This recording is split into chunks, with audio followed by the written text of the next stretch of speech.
Bonjour et bienvenue dans cette nouvelle vidéo du blog Des livres pour changer de vie. Alors je vous fais cette vidéo rapidement avec un invité de marque, puisque je suis actuellement avec David G. Bonjour David. Bonjour. Donc j'ai souhaité inviter David en fait sur le blog Des livres pour changer de vie parce que c'est lui qui m'a fait découvrir le livre La Grève dont je vous parlais récemment dans une vidéo. Alors avant de commencer avec David, juste une petite anecdote que j'ai découvert après vous avoir fait la vidéo. En fait un de mes lecteurs m'a fait remarquer dans un des commentaires que La Grève était un des livres qui a le plus influencé Steve Jobs, ce que je ne savais absolument pas. Et que c'est peut-être même ce livre qui l'a encouragé, motivé à son centre dans l'entrepreneuriat et qu'ensuite en tout cas ça l'a beaucoup influencé dans ses exigences de qualité et on va dire ses qualités, ses défauts d'entrepreneur.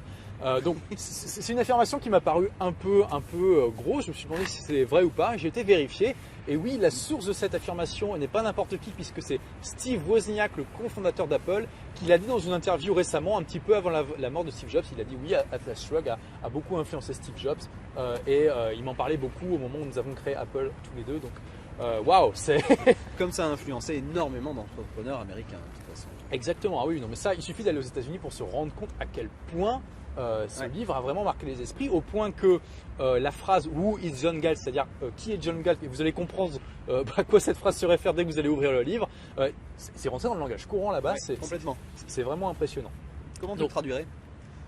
Qui est John Galt, tout simplement. Oui, mais si on dit qui est John Galt en français, ça retranscrit pas ce qu'elle veut dire la phrase. Comment tu le traduirais en français? En fait, c'est dans le livre, les gens emploient cette phrase quand ils n'ont pas de réponse à la question et que de toute façon, ils se disent ça sert pas à grand chose de creuser quoi. C'est va savoir. C'est un peu ça. On n'y peut rien.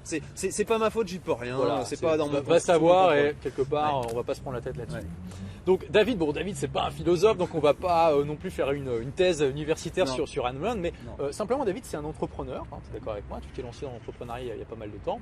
Et tu as découvert La Grève depuis plus longtemps que moi. Et donc, ce qui m'intéressait de savoir, c'est qu'est-ce que ça a changé concrètement ta manière de voir les choses dans ton état d'esprit et comment au quotidien tu gères ton entreprise? Alors, ce que La Grève a changé pour moi, c'est la permission. Depuis que j'ai lu La Grève, je me donne la permission. Je me donne la permission de faire de l'argent. Je me donne la permission de réussir. Je me donne la permission d'aller de l'avant, de l'afficher.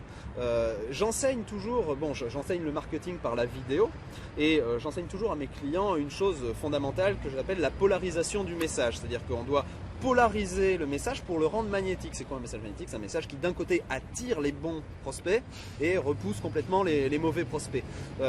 Et je me suis rendu compte après la lecture de La Grève que même en enseignant ça, je ne me l'autorisais pas encore complètement. Et donc j'ai vraiment, on va dire, noirci le trait sur certaines de mes phrases polarisantes, sur certains de mes messages où vraiment je polarise le message entre ça c'est bien, ça c'est pas bien, faut faire ça, faut pas faire ça. Je sais très bien que je me fais des ennemis en le faisant, mais je sais aussi très bien que c'est pas grave parce que dans le monde où on vit, c'est les bons ennemis. Voilà, il faut avoir de bons ennemis. Et attirer les bons prospects à soi, c'est fondamental. Et La Grève m'a complètement décomplexé sur cette notion-là, sur la notion de savoir être égoïste, hein, c'est la notion d'égoïsme rationnel, d'égoïsme vertueux que développe Ayn Rand. Alors dans ce livre-là sous forme de roman, mais dans ses autres essais philosophiques sous forme vraiment d'essais philosophiques où elle développe ça comme une thèse.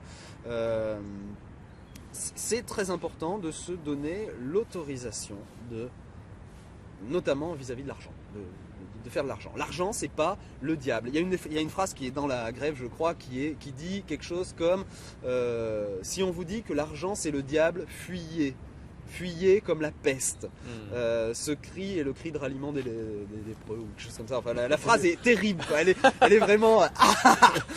Mais ça résume bien la philosophie d'Ayn Rand vis-à-vis de l'argent, qui moi m'a fait beaucoup de bien parce que dans notre société française, on est quand même éduqué avec des idées un petit peu limites sur ce qu'est l'argent. Or, ce qu'explique très bien Ayn Rand, c'est que l'argent, c'est la seule alternative à l'utilisation de la force. Ce qu'elle dit, c'est que tant que les êtres humains seront sur cette terre et auront besoin les uns des autres, l'argent sera la seule alternative au canon de fusil. Alors, je pense qu'après avoir lu La Grève, il y a deux choses sur lesquelles les gens sont vraiment décomplexés. La première, c'est le sexe. Mais je suis pas sûr qu'on ait besoin de ça en France. Aux États-Unis, peut-être un Non, peu ça, plus. ça va. Oui. Et la deuxième, et là je pense qu'on en a beaucoup plus besoin en France qu'aux États-Unis, c'est le rapport à l'argent. Une fois qu'on a eu la grève, on n'a vraiment plus aucun complexe à gagner de l'argent, et même beaucoup d'argent, à partir du moment où on apporte beaucoup de valeur au monde et pour soi. Et donc sur ce point, je te rejoins totalement. Par contre, quand tu dis, je sais pas, je me rappelle plus si elle dit ça concrètement, que l'argent est la seule alternative à la force. Je pense, bon, c'est à nuancer un petit peu parce que qu'est-ce qui existait avant l'apparition de l'argent? Tout simplement le troc. C'était le moyen principal d'échange. Mais je pense clairement que l'argent est une des inventions technologiques les plus incroyables, les plus extraordinaires qu'a créé l'homme, au même titre que la roue ou l'écriture. Ce sont des choses qui ont complètement bouleversé l'histoire humaine, qui ont apporté une plus-value énorme et qui font aujourd'hui qu'on a une civilisation aussi avancée qui nous permet de vivre longtemps, de bien manger, d'être en bonne santé pour la plupart d'entre nous. Plus au même titre que l'écriture, ça se rapporte, c'est plus sur le plan, à mettre sur le plan de l'écriture que le plan de la roue. La roue c'est un outil physique pour interagir physiquement avec le monde. L'argent a permis vraiment une démultiplication exponentielle des échanges commerciaux, des échanges de valeurs. Et c'est ça, l'argent, ça permet un échange universel de valeurs entre les êtres humains selon la valeur qu'ils attribuent aux choses.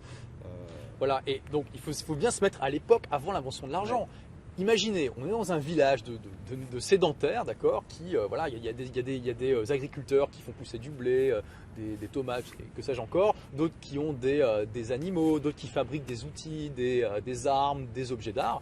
Imaginons que, bien, je sais pas, moi j'ai une vache à vendre et que ce que je recherche, par exemple, c'est un arc, un vase pour ma femme et puis, je sais pas, moi, un peu de tomates. Eh ben, avec ma vache, il va falloir que je trouve quelqu'un qui dispose de ces trois choses-là et qui veut ma vache. Et c'est vraiment pas évident. Ouais. Il faut que je trouve quelqu'un qui veut exactement ce que j'ai à proposer et qui a exactement ce que j'ai à me proposer. Ou alors il faut que je coupe ma vache en trois et que j'aille trouver trois personnes qui peuvent me proposer ça. L'argent, ça a permis la spécialisation des compétences. C'est-à-dire qu'on peut devenir super bon producteur de vaches et c'est pas grave qu'on ne sache faire que des vaches parce que l'argent permet de l'échanger avec ce qu'on veut. Voilà. Alors qu'avant, il fallait savoir faire un petit peu tout. À partir du moment où il y a une demande, à partir du moment où quelqu'un est capable de nous acheter, parce que quand on a remplacé le troc par l'argent, là, ce problème d'un seul coup a disparu. On pouvait échanger, on pouvait vendre la vache l'échanger contre quelque chose de précieux, de la monnaie, et qui était reconnu par tout le monde comme étant échangeable contre n'importe quoi.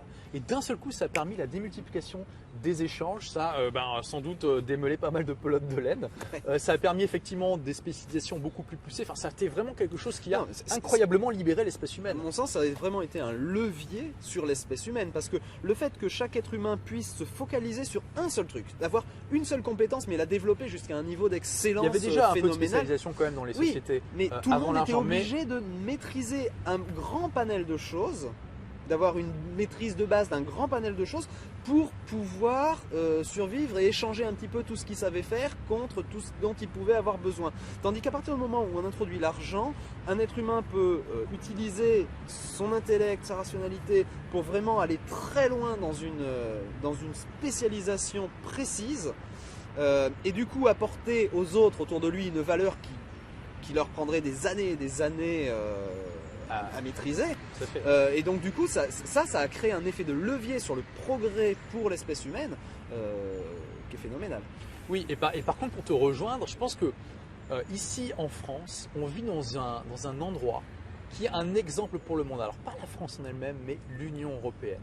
Nous vivons dans un coin du monde où les nations se sont entre-déchirées pendant des siècles et des siècles. Et grâce à l'Union européenne, grâce d'abord à la communauté européenne et ensuite à l'Union européenne, nous avons remplacé la guerre par le commerce. Et c'est quelque chose d'extraordinaire. C'est un exemple pour le monde entier de voir ces nations qui se battaient entre elles devenir ainsi amis, alliés grâce au commerce. Et ça, c'est vraiment quelque chose d'extraordinaire. Et donc, quand on pense au pouvoir qu'amènent les relations d'argent finalement, de commerce, là, on voit vraiment que ça a remplacé les canons, ça a remplacé le rapport de force. Et qu'on est dans un tout autre rapport avec les nations européennes entre elles. Mais de toute façon, le commerce, c'est-à-dire les échanges volontaires, c'est ce qui de tout temps a créé le plus de progrès le plus rapidement. Ça a aussi eu des débordements qui ont débouché sur des guerres, mais c'est ce qui a été le moteur de l'espèce humaine depuis des siècles et des siècles. Clairement, prends la route des épices, la route de Rome, tout ça c'est basé, les grandes découvertes, l'Amérique y compris, c'est basé sur les échanges commerciaux. À la racine de tout ça, il y a la volonté de multiplier les échanges commerciaux. Et le développement commercial économique a toujours été aussi une grande source de développement scientifique, puisque forcément il faut les financer, ces découvertes, ces recherches, et que ça stimule aussi sans doute l'intellect, l'éducation et tout un tas de choses qui facilitent, qui favorisent l'évolution scientifique.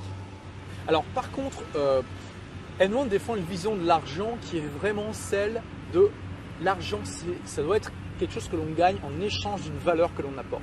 Et ça, c'est vraiment quelque chose de très important. Je pense qu'elle aurait été totalement contre ce qui était à l'origine de la crise de 2008 des banques, parce que c'était de la spéculation. Pour elle, à mon avis, les personnes qui sont à l'origine de la crise monétaire américaine sont des parasites dans l'esprit d'Ayn Rand. Oui, tout à fait. Oh, c'est pire que des parasites, je pense, dans la philosophie randienne. C'est des malfaiteurs, réellement. Ayn Rand défend l'argent non fiduciaire, défend l'argent contre un étalon, contre quelque chose, donc c'est-à-dire l'or. Parce qu'il faut savoir pour ceux qui s'initient tout juste à l'économie que bien pendant longtemps, en fait, tous les billets de banque, toutes les pièces de monnaie devaient pouvoir être échangés contre leur équivalent en or auprès d'une banque centrale. C'est-à-dire qu'à partir des années, on ne faisait pas tourner la planche à billets. Voilà, c'est ça. Tandis que c'est au XXe siècle, je ne sais plus exactement quand, mais ça date de John Law, ça remonte à longtemps. Ça a commencé. Alors, les gouvernements, un à un, ont dit ok, à partir de maintenant, on arrête, on n'a plus besoin d'avoir l'équivalent en or de l'argent qu'on émet, donc on peut émettre de la monnaie comme ça. Et ça, c'est l'inflation. Voilà. Et aujourd'hui, les libertariens qui se réclament beaucoup de l'héritage d'Ayn Rand, même si elle était contre, mais bon, on va pas rentrer dans les détails. Oui. Mais Après, en gros, les libertariens aujourd'hui sont pour le retour à un étalon, à une réserve de quelque chose qui est concret contre quelque chose qui a une vraie valeur et qui intrinsèque. limiterait un petit peu ce parasitisme, cette spéculation qui n'apporte pas de valeur intrinsèque. Oui, qui est de bosser, de faire de l'argent avec de l'argent et en dehors de tout rapport à une vraie valeur dans le monde. Parce qu'un lingot d'or, ça a une vraie valeur, non pas parce qu'on a décidé que l'or était un métal précieux, mais parce qu'il est réellement précieux. Pourquoi? Parce qu'il permet de fabriquer des bijoux, des outils, des processeurs, etc. Il est inaltérable. Il se stocke facilement, il est très malléable. C'est vraiment utile. Ça a une utilité. Comme l'argent. Voilà. Donc voilà. Enfin, si vous, voilà. De toute façon, on va faire une vidéo rapide. Le but c'est pas de rentrer dans des considérations philosophiques, mais voilà. Retenez ça. En tout cas, si vous n'avez pas encore commencé à lire, si vous avez des blocages par rapport à l'argent. Si vous avez des blocages par rapport à l'argent, ça va vraiment vous aider à les dépasser. Vous allez comprendre que vous pouvez gagner beaucoup d'argent. Le problème, c'est pas de gagner beaucoup d'argent ou pas. Le problème, c'est pas que l'argent lui-même est sale ou mauvais ou que c'est le diable. Non, l'argent est une invention extraordinaire. Il faut juste l'utiliser à bon escient comme tout outil. Je veux dire, un marteau, ça peut être une arme pour tuer quelqu'un. C'est comme tout en fait. Et voilà, c'est pas l'argent, c'est comme si vous disiez un marteau c'est l'instrument du diable, mais pas du tout. Ce qui en fait un instrument du diable ou contraire quelque chose pour construire une maison, pour construire quelque chose de positif, c'est juste l'être humain qui est derrière et ses valeurs, sa philosophie. Et l'argent c'est exactement pareil. À partir du moment où vous abordez l'argent avec la bonne manière de voir les choses, c'est quelque chose d'extraordinaire à la fois pour vous et pour les autres. Ouais, tout à fait. Il y a un passage dans le livre lors de l'anniversaire avec d'Anconia qui fait une tirade de 3 pages sur l'argent qui est à mettre, c'est Christian Godefroy qui me disait ça l'autre jour par Skype, il me disait celui-là, merci David, je crois que je vais l'écrire et le mettre sous verre. Ouais. Je pense que peut-être que je vous lirai le chapitre où je vous ferai des articles là-dessus. En tout cas, il est vraiment extraordinaire. Bon, merci David pour cette courte vidéo. Je pense qu'on a bien pu discuter, peut-être vous donner un petit peu envie de lire ce livre. En tout cas, vous avez compris l'un des principaux intérêts, mais c'est pas le seul, c'est de vous décomplexer par ce rapport à l'argent et de démystifier un petit peu l'argent qui est finalement très mal compris. Très peu de personnes connaissent son origine, son utilité. Et en France, on a ce rapport émotif. Autant aux États-Unis, ils ont ce rapport émotif par rapport à l'alcool, au sexe. Alors qu'on est beaucoup plus décomplexé en France, autant en France c'est un peu l'inverse, on est très complexé par rapport à l'argent. Les Américains ont des choses à nous apprendre, ils ont des choses à apprendre de nous et ils ont des choses à nous apprendre sur ce point-là en particulier. Ce qui est très marrant parce que c'est nous qui avons inventé l'argent fiduciaire. Il faut savoir quand même que l'argent fiduciaire, donc l'argent qui ne correspond pas à son équivalent en lingots d'or par exemple, donc qui a été juste imprimé par l'État sur décision de l'État, cet argent-là ça a été inventé en France par John Law. Qui était un escroc et il a été jugé, condamné, mais le roi à l'époque a trouvé que son idée était très bonne, on va la garder et on va faire tourner la planche à billets et c'est comme ça qu'est née l'inflation et pas mal de problèmes qui s'en sont suivis avec avec la finance mondiale. Depuis. Voilà, merci David pour avoir été là et donc à très bientôt pour de nouvelles aventures sur le blog Wire.